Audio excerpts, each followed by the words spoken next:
Bonjour à tous, bienvenue et merci de regarder les vidéos tutoriels de StakeDAO. La dernière fois, nous avons vu comment faire ses premiers pas avec StakeDAO.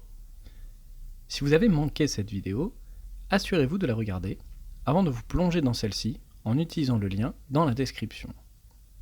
Aujourd'hui, nous allons voir comment convertir des actifs sur Ethereum en utilisant StakeDAO. La première chose à faire est de se rendre sur Trade pour arriver sur cette interface. Vous aurez alors la partie dédiée au swap, à droite, ainsi que la partie dédiée à la performance de l'actif, à gauche. Vous pouvez alors choisir l'actif que vous voulez swap.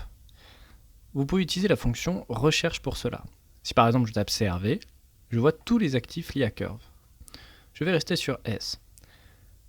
Vous pouvez aussi faire la même chose d'ailleurs avec l'actif que vous souhaitez obtenir. Quand vous avez sélectionné votre paire, vous pouvez voir la performance de celle-ci. On peut voir que ETH était vraiment dans un bon jour. J'ai donc envie de retirer un peu de profit. On peut tout simplement alors taper le montant que l'on souhaite swap. Si l'on veut échanger plus que ce que l'on a dans notre portefeuille, nous recevons un avertissement, et l'on ne peut pas cliquer sur le bouton swap. J'utilise alors souvent ce petit widget pour sélectionner le montant. Vous recevrez des offres en temps réel. Vos transactions sont systématiquement traitées par la route la plus rentable.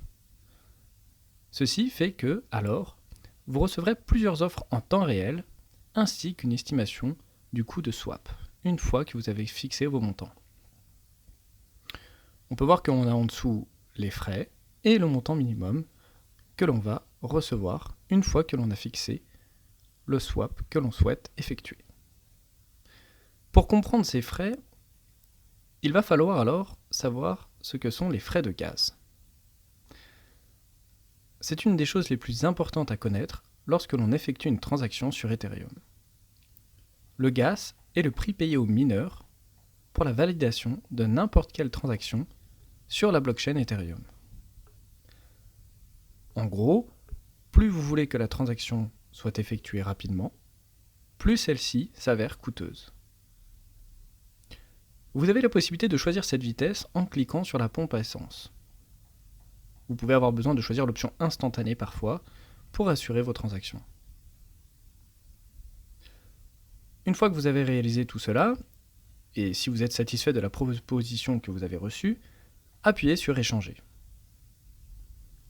Vous serez alors invité à confirmer cette transaction dans votre portefeuille Web 3.0. Vous recevrez un message lorsque la transaction sera terminée et vous pourrez la consulter dans les onglets historiques et tableau de bord. C'est tout pour aujourd'hui, merci d'avoir regardé cette vidéo et à bientôt pour le prochain épisode.